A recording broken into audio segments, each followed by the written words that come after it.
Assalamualaikum warahmatullahi wabarakatuh. Innal hamdalillah nahmaduhu wa nasta'inuhu wa nastaghfiruh wa na'udzu billahi min syururi anfusina wa sayyiati a'malina. May yahdihillahu fala mudhillalah wa may yudlil fala hadiyalah. Asyhadu an la ilaha illallah wahdahu la syarikalah wa asyhadu anna Muhammadan abduhu wa rasuluhu la nabiyya ba'dah. Allahumma shalli wa sallim wa barik ala nabiyyina Muhammadin wa ala alihi wa ashabihi ajma'in. Qala Allah ta'ala fil Qur'anil Karim, a'udzu billahi minasyaitonir rajim, wa man ahsanu qawlan mimman da'a ila Allah wa 'amila shalihan wa qala innani minal muslimin. Wa qala aidan, a'udzu billahi minasyaitonir rajim, bismillahirrahmanirrahim. Wal asri innal insana lafi khusrin illa alladziina aamanu wa 'amilus shalihati wa tawashaw bil haqqi wa tawashaw bis sabr. Shadaqallahul adzim. Taruna-taruni yang insyaallah dirahmati oleh Allah Subhanahu wa taala. Yang pertama dan utama, marilah kita senantiasa untuk tidak henti-hentinya memanjatkan puja dan puji syukur kita kehadirat Allah Subhanahu wa taala, bahwasanya pada kesempatan pagi hari ini Allah Subhanahu wa taala masih banyak sekali memberikan kenikmatan kepada kita. Salah satunya adalah nikmat kita bisa melaksanakan perkuliahan online pendidikan agama Islam pada pagi hari ini. Dan kita lakukan dalam rangka thalabul ilmi, mengharapkan ridho Allah Subhanahu wa ta'ala. Ini tidak lain tidak bukan karena insya Allah pada diri kita masih diberikan salah satu nikmat yang terbesar, yaitu nikmat iman dan nikmat Islam. Oleh karena itu, marilah kita gunakan nikmat yang telah Allah berikan kepada kita untuk sebesar-besarnya kita gunakan beribadah kepadanya, dalam rangka agar kita mendapatkan bekal yang lebih ketika kelak kita menghadap kepada Allah Subhanahu wa ta'ala. Tidak lupa sholawat serta salam semoga tetap tercurah pada uswah kita Nabiullah Muhammad sallallahu alaihi wasallam beserta keluarga, sahabat dan pengikutnya yang setia mengikuti ajarannya hingga akhir zaman. Taruna-taruni, untuk memulai kuliah pendidikan agama Islam pada pertemuan yang ke-12 ini, marilah kita buka terlebih dahulu dengan bacaan umul kitab. Al-Hadiniyah Al-Fatihah. A'udzubillahi minasyaitonirrajim. Bismillahirrahmanirrahim. Alhamdulillahirabbil alamin, arrahmanirrahim, maliki yaumiddin. Iyyaka na'budu wa iyyaka nasta'in. Ihdinas siratal mustaqim, siratal ladzina an'amta 'alaihim ghairil maghdubi 'alaihim waladdallin. Amin. Terima kasih, semoga dengan bacaan umul kitab tadi dapat membuat perkuliahan kita pada pagi hari ini berjalan lancar dan mendapat ridho Allah Subhanahu wa taala. Baik, taruna-taruni, untuk kuliah pendidikan agama Islam pada pagi hari ini kita akan melanjutkan materi seputar siyasah fil Islam, ya, atau politik di dalam Islam. Apa saja yang akan kita pelajari? Nah, yang kita pelajari adalah terkait dengan definisi siyasah secara umum. Apa yang dimaksud dengan siyasah itu? Yang secara mudah, siyasah ini berasal dari bahasa Arab yang kalau diartikan terjemahan ke Indonesia adalah politik. Kemudian yang kedua adalah definisi siyasah menurut Islam. Sehingga sebelumnya ada definisi siyasah secara umum, ya, politik secara umum. Kemudian yang kedua definisi politik menurut Islam. Sehingga kenapa materi siyasah ini diberikan, ya, agar dalam rangka teman-teman juga mengenal bahwasannya politik itu ada dan dikenal di dalam Islam. Tetapi politik yang seperti apa? Apakah politik dalam hal politik yang ada dalam kancah politik yang kita ketahui secara umum saat ini, yang lebih identik dengan perebutan kekuasaan, ya, tidak ada lawan, tidak ada kawan yang abadi, yang ada adalah kepentingan, Apakah seperti itu? Atau kemudian siasah artinya politik dalam Islam yang kemudian memiliki pengertian sasa ya susu siasatan, yaitu mengurusi urusan umat. Kemudian yang ketiga nanti kita akan membahas mengenai Islam yang telah mengajarkan tentang siasah dengan definisi menurut Islam. Kemudian yang keempat adalah macam-macam ikatan yang menyatukan manusia. Baik,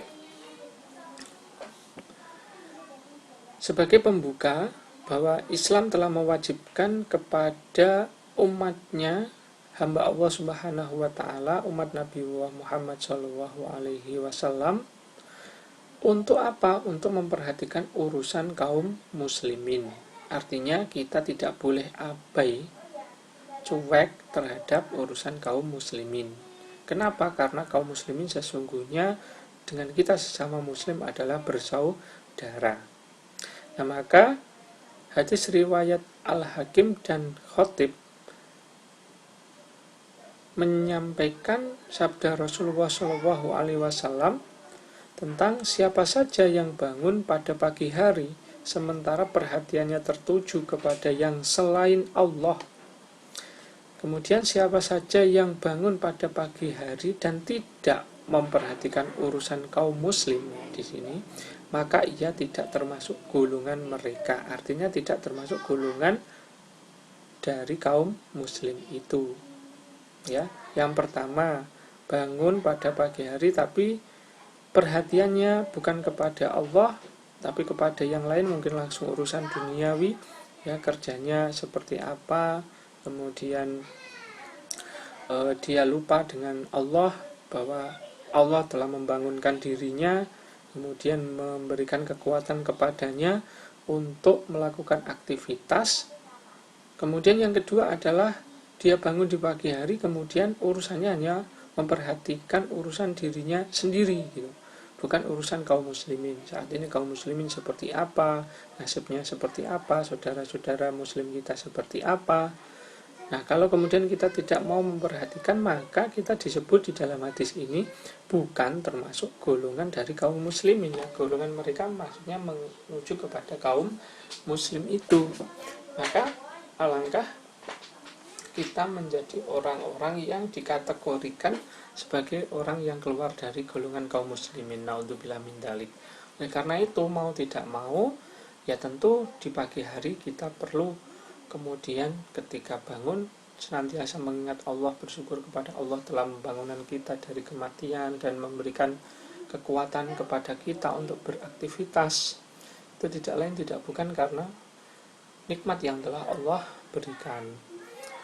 Begitu pula kita juga diminta untuk memperhatikan urusan kaum muslimin, minimal ya mendoakan, kemudian juga bagaimana kita sesuai kemampuan kita untuk senantiasa mengetahui ya kondisi mereka. Ada kondisinya kaum muslimin yang saat ini sedang menderita, misalnya dia diusir dari wilayahnya, dia dizalimi, atau kemudian juga mereka kekurangan makan, mereka tidak bisa beraktivitas seperti kita yang bisa beraktivitas dengan baik, dan seterusnya. Banyak tentunya kalau kita melihat nasib kaum muslimin saat ini yang sungguh cukup memperhatikan dan memprihatinkan, ya, memperhatikan, membutuhkan perhatian kita, memprihatinkan, yang membuat hati kita menjadi perih karena melihat kondisi mereka seperti yang saya contohkan tadi. Kita alhamdulillah saat ini masih bisa melaksanakan aktivitas yang juga tujuannya insya Allah untuk mengetahui nikmat dan kemudian menambah rasa syukur kita kepada Allah Subhanahu wa ta'ala. Nah, kita akan masuk mengenai definisi siasah secara umum. Ya, definisi siasah atau politik secara umum adalah ilmu yang mempelajari pembentukan dan pembagian kekuasaan. Nah, ini menurut Harold D. Laswell. Kemudian yang kedua adalah ilmu yang mempelajari kekuasaan masyarakat, yaitu sifat hakiki, dasar, proses, ruang lingkup, dan hasilnya, ya, menurut W.A. Robson. Oleh karena itu, dalam definisi siasat secara umum ada sebuah ungkapan yang mengatakan bahwa tidak ada kawan dan lawan yang abadi di dalam politik, yang ada hanyalah kepentingan abadi. Oleh karena itu, melihat definisi ini dan melihat kenyataan politik yang ada saat ini, gitu ya, maka kita pun mungkin sebagai kaum muslimin memiliki sikap terhadap definisi atau siasat yang ada pada saat ini, gitu. Nah, beberapa sikap yang ditunjukkan oleh kaum muslimin mengenai definisi siasat secara umum ini, hubungannya kalau tidak ada kawan, tidak ada lawan yang abadi dalam politik, yang ada hanya kepentingan abadi dalam politik itu, maka ada yang kemudian mengatakan dari kaum muslimin menerima apa adanya definisi politik yang ada. Mereka akhirnya terjun ke dalam politik yang kemudian di situ berhubungan dengan pembentukan dan pembagian kekuasaan, terus mempelajari kekuasaan masyarakat, termasuk di dalamnya kemudian ikut terjun di dalam suatu ungkapan yang disebut dengan tidak ada kawan dan lawan yang abadi dalam politik, dan kemudian yang ada adalah kepentingan abadi. Mereka ikut terjun langsung. Kalau kepentingannya sama, mereka bersatu. Kalau kepentingannya berbeda, menjadi lawan. Ya, seperti itu, seperti yang kita lihat akhir-akhir ini dalam politik, gitu. Kemudian yang kedua, sikap kaum muslim bagaimana? Karena tidak ada kawan dan lawan yang abadi dalam politik, yang ada hanyalah kepentingan, sehingga yang dulunya kawan bisa menjadi lawan, yang dulunya lawan bisa menjadi kawan akibat adanya kepentingan. Maka mengatakan, ya kalau seperti itu politik itu kotor. Kemudian yang ketiga, politik itu bukan ajaran Islam, sampai begitu. Ya, ketika kemudian apa?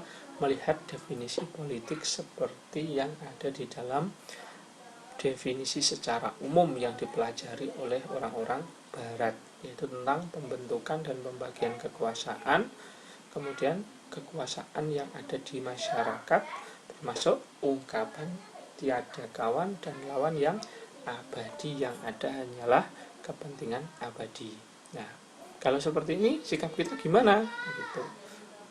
Apakah kemudian politik itu bukan ajaran Islam? Kalau yang seperti ini bisa jadi, gitu ya. Tapi kalau dalam Islam bagaimana? Nah, ini siasat itu sebetulnya, atau politik itu bagian dari ajaran Islam, ya. Nah, Islam adalah akidah yang bersifat spiritual dan siasah, ya.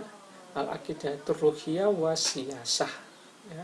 Artinya juga mengatur hal-hal yang sifatnya hablum minallah, hablum binafsihi, tapi Islam juga mengatur hubungan antara manusia satu dengan manusia yang lain, yang di situ masing-masing ada kepentingan yang perlu untuk diperhatikan, untuk diurus, sebagaimana definisi masyarakat yang ada pada Islam, bahwa masyarakat dalam hal ini menurut Islam adalah kumpulan dari individu-individu yang memiliki pemikiran, yang memiliki aturan dan diikat dengan memiliki perasaan, ya, memiliki aturan dan diikat dengan aturan yang sama, dan di situ. Nah, maka di situ ternyata ya Islam itu adalah akidah yang juga mengatur dari sisi hubungan manusia dengan Allah dalam hal-hal ubudiyah, hablum minallah, kemudian hablum binafsihi, dan juga gitu ya, hubungannya antara manusia satu dengan manusia yang lain di situ.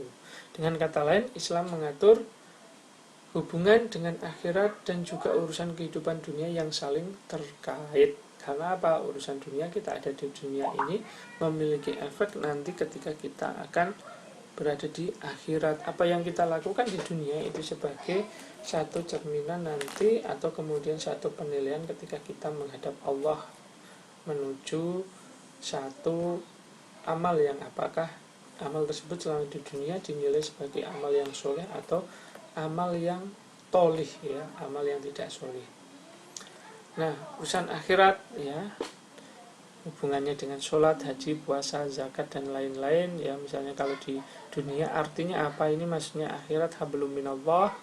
Kemudian itu lebih kepada hal-hal yang sifatnya ubudiyah gitu ya, hubungan individu dengan Allah Subhanahu wa taala secara langsung. Dan juga ada urusan-urusan dunia yang bersifat atau masuknya dalam hal politik, ekonomi, pendidikan, sosial, pemerintahan, dan lain-lain, yang semuanya ini saling terkait ya, tidak bisa dipisahkan. Tidak boleh kemudian ini kan hanya urusan dunia, Allah tidak berhak untuk mengatur-atur, atau kemudian ini urusan akhirat ya maka Allah di situ tempatnya untuk mengatur. Tidak seperti itu. Tetapi dalam Islam baik urusan dunia atau akhirat itu saling terkait ya. Di situ dalam aktivitas ibadah semuanya adalah ibadah. Nah, maka dalam hal ini siasatul Islam atau politik dalam Islam adalah pengaturan urusan umat dengan aturan-aturan Islam baik di dalam negeri maupun di luar negeri. Nah, di situ. Jadi di sini siasatul Islam atau politik dalam Islam itu berarti mengatur urusan umat gitu. Dengan apa? Aturan-aturan yang bersumber dari Islam, baik aturan-aturan tersebut ada di dalam negeri maupun di luar negeri. Ya, aktivitas siasa dilakukan oleh pemerintah dan juga masyarakat itu. Bahwa yang melakukan aktivitas politik itu sebetulnya tidak hanya orang yang rebutan kekuasaan sebagaimana definisi yang ada dalam politik secara umum gitu ya, tapi juga masyarakat itu juga berpolitik. Artinya apa? Kan melakukan pengaturan urusan umat yang paling kecil misalnya ada di keluarga, kemudian di tingkat RT itu kan ngurusi urusan. Nah, di situ. Kemudian pemerintah melaksanakan siasah dan masyarakat mengontrol pelaksanaannya. Nah, di situ sebagai pelaksananya itu nanti pemerintah, orang yang memerintahkan di situ, dan masyarakat yang mengontrol pelaksanaannya, apakah diperintah secara baik atau tidak. Nah, arti kata siasah yaitu sasa ya susu siasatan ya dalam kamus, yang berarti mengurusi kepentingan orang ya. Kamus Al-Muhit menyebutkan susu ar-ro'iyata siasat ya, artinya saya memerintah dan melarangnya dengan satu aturan. Itu yang disebut dengan arti kata siasah. Di situ ya teman-teman. Jadi tidak usah takut kalau berbicara mengenai siasah. Ya mungkin lebih enak menggunakan istilah siasah daripada politik ya, karena mungkin politik identik dengan politik dengan definisi yang umum tadi, yang kemudian justru menimbulkan satu makna yang tidak baik gitu, seolah-olah demikian. Kenapa? Karena ya tadi masalah perebutan kekuasaan, tidak ada lawan dan kawan, yang ada hanyalah kepentingan abadi kan gitu. Tapi kalau dalam Islam sungguh malah sesuatu yang mulia. Kenapa? Karena mengurusi kepentingan orang lain gitu. Nah, dalil masalah siasah fil Islam yaitu dalam hadis dijelaskan seseorang ditetapkan oleh Allah untuk mengurus kepentingan umat, tetapi dia tidak memberi nasihat kepada mereka, tidaklah akan mencium bau surga di situ. Nah, contoh teman-teman sebetulnya melakukan siasah itu dalam kelas ya, namanya siasah, ada seorang ketua kelas yang mengurusi teman-temannya, itu berarti sudah bersiasah atau berpolitik dalam hal yang lingkup kecil.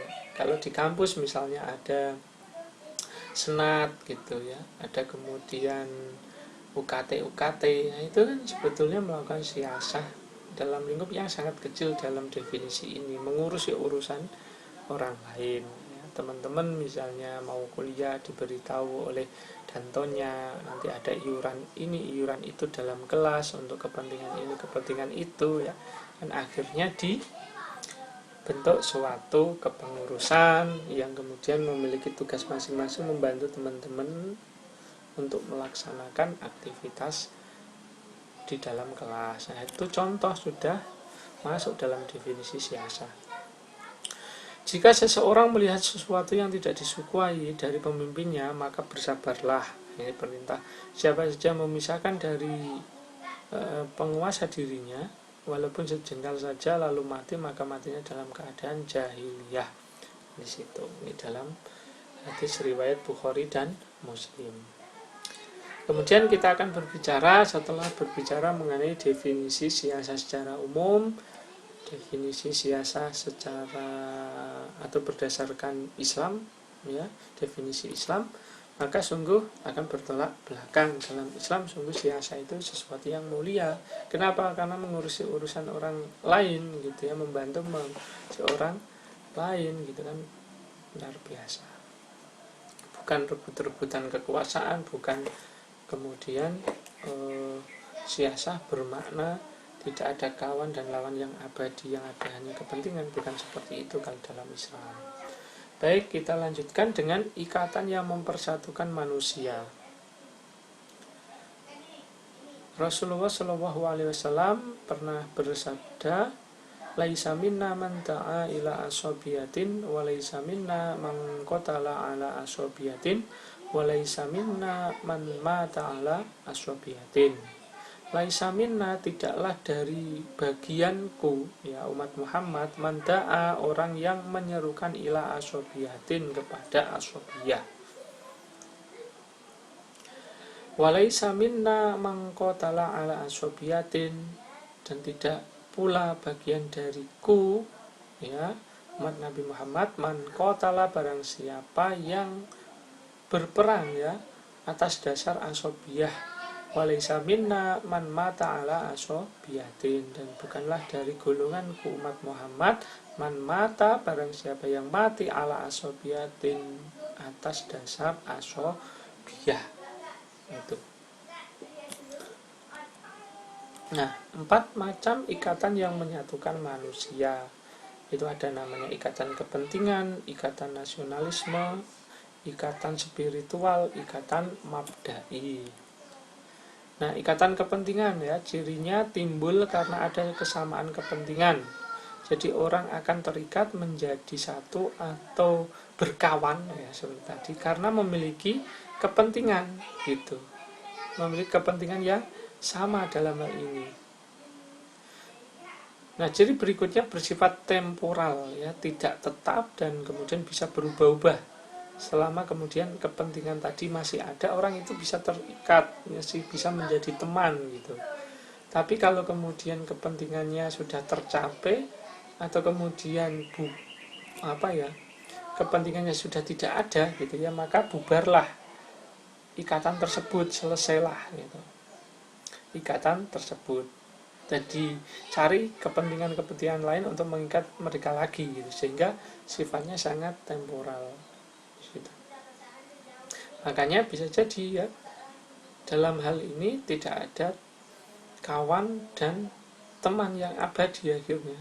Karena apa? Karena mendasarkan kawan dan lawan itu atas kepentingannya. Bisa saja satu waktu dia bisa menjadi kawan karena kepentingannya sama, tapi kemudian satu waktu bisa menjadi musuh. Kenapa? Karena kepentingannya berbeda. Kemudian yang ketiga, tidak bisa dijadikan pengikat manusia secara hakiki. Kalau mengikat saja memang bisa, tetapi sifatnya temporal dan berubah-ubah. Tapi kalau secara hakiki terus-menerus itu tidak bisa gitu. Karena apa? Ya, kepentingannya berubah-ubah. Yang keempat, adanya tawar-menawar untuk mewujudkan kepentingan yang lebih besar. Nah, di situ.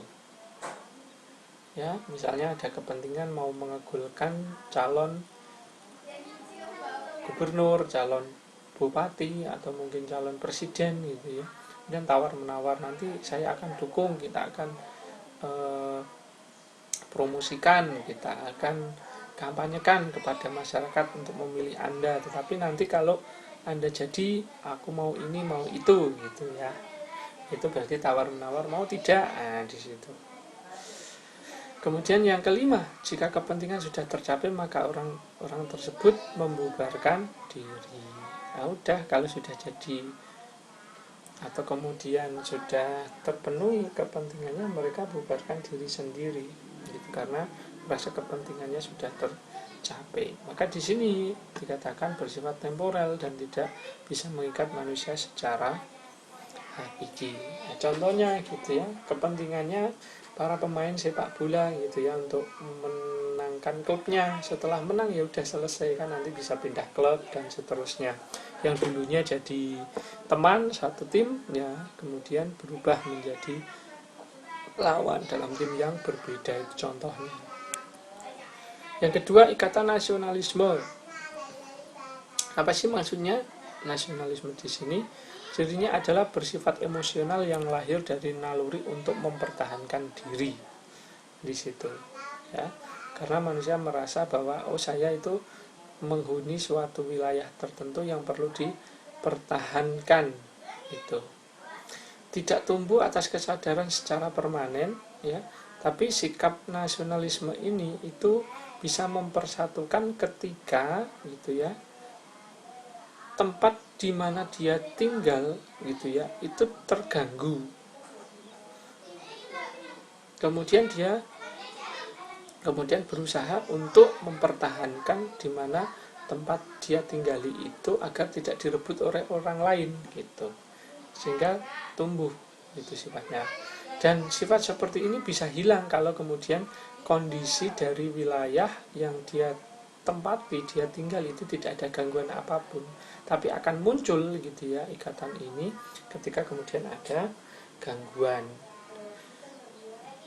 Memang kalau di sini satu sisi mempersatukan manusia, tapi di satu sisi lain menunjukkan sikap anti egaliter ya, tidak sederajat terhadap bangsa lain, mengagung-agungkan bangsa sendiri ya, di atas bangsa lain gitu, kadang sampai merendahkan gitu. Nah, sehingga dalam hal ini tidak bisa mengikat secara permanen. Ya, munculnya itu biasanya karena adanya gangguan terhadap negeri atau bangsanya tersebut. Ya, tapi kalau kemudian tidak ada, ya hilanglah gitu ya ikatan seperti ini di situ. Nah, contohnya kalau di Indonesia itu ya nasionalisme dulu tumbuh gitu. Karena apa? Karena negeri kita dijajah. Orang bersama-sama berbondong-bondong beramai-ramai untuk mempertahankan agar kemudian keluar dari penjajahan. Tapi yang bagus sebetulnya adalah kalau bukan ikatan nasionalisme itu karena ingin menghilangkan kedzaliman, itu malah bagus di situ. Tapi kalau ikatan nasionalisme ini ya sebatas bahwa orang tersebut ingin merebut ya wilayahnya, ingin menguasai wilayahnya. Ya, nasionalisme dulu juga muncul gitu ya, berkobar-kobar ketika salah satu pulau mau diakuisisi oleh negara lain gitu misalnya. Itu baru muncul. Tapi kalau kemudian tidak ada atau kemudian penjajahannya bersifat pemikiran itu lebih berat gitu ya. Tapi kalau sifatnya itu fisik gitu ya, itu lebih mudah gitu untuk kemudian memunculkan sifat nasionalisme ini. Sehingga dikatakan di sini tidak bisa secara permanen itu karena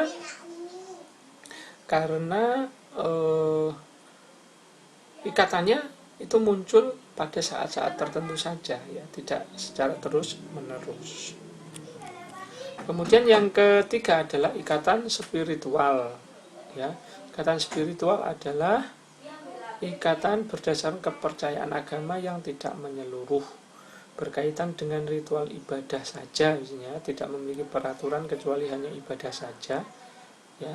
Ini bisa terjadi pada agama-agama selain Islam sebetulnya, yang tidak bisa mengikat secara permanen.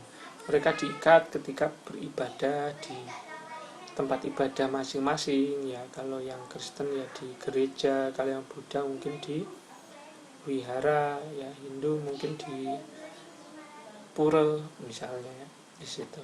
Nah, itu mereka terikat ya, karena apa? Ikatan spiritual ini, ikatan agama mereka. Tapi ini ketika mereka nanti kembali ke rumah masing-masing bisa saja tidak terikat lagi, karena ikatannya hanya ikatan spiritual saja yang tidak menyeluruh di situ, berkaitan hanya ibadah ritual saja, bukan urusan kehidupan juga. Sehingga di sini tidak bisa mengikat secara permanen. Bisa mengikat bisa gitu, tetapi hanya khusus pada ibadah saja, tidak secara menyeluruh.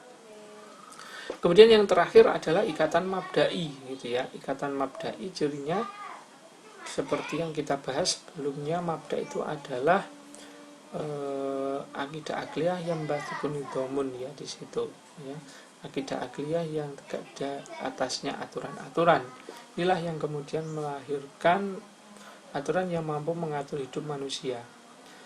Hanya memandang perbedaan akidah saja, yaitu apakah akidahnya Islam, komunisme, dan kapitalisme, tidak memandang suku, ras, agama, warna kulit, kekayaan, dan kepentingan, dan mampu mengikat manusia secara permanen. Karena apa? Karena memiliki akidah yang sama itu tadi, itu akidahnya Islam, bukan komunisme dan juga bukan kapitalisme. Meskipun mereka memiliki ras, agama, warna kulit, kekayaan, dan kepentingan yang berbeda-beda, tetapi kan mereka diatur dengan akidah akliyah yang basiku lidomun. Ini ya teman-teman. Nah, oleh karena itu tadi ada 4 macam ikatan yang mengikat manusia, yaitu ada ikatan kepentingan, ikatan nasionalisme atau kewilayahan ya, ada ikatan spiritual, dan kemudian yang terakhir ikatan mabdai. Nah, ini ya teman-teman sebagai review dan tes, silahkan bisa dikerjakan dan nanti bisa dikumpulkan ya. Nanti pengumpulannya tidak harus sekarang, tapi nanti pengumpulannya bisa bebarengan dengan tugas yang berikutnya. Yang pertama, sebutkan definisi siasat dalam pandangan umum dan Islam. Yang kedua, mengapa siasat dalam Islam justru menjadi perkara yang mulia. Yang ketiga, sebutkan contoh-contoh yang termasuk dalam ikatan ya, kepentingan, nasionalisme, spiritual, dan mabdai. Dan yang terakhir, mengapa ikatan mabdai terbukti mampu menyatukan manusia secara hakiki. Baik teman-teman, ini yang bisa saya sampaikan untuk kuliah kita pada pagi hari ini. Semoga bisa memberikan manfaat dan bisa menjadi amal bagi kita semua sebagai amal soleh dan mendapat ridho Allah Subhanahu wa taala. Baik, kita akhiri pertemuan kita dengan membaca doa kafaratul majlis. Subhanakallahumma wa bihamdika asyhadu an la ilaha illa anta astaghfiruka wa atubu ilaik. Apabila ada kekurangan dari saya mohon maaf, dan nanti silakan bisa dilanjutkan untuk mengerjakan review dan tes ini. Saya akhiri dulu. Wassalamualaikum warahmatullahi wabarakatuh.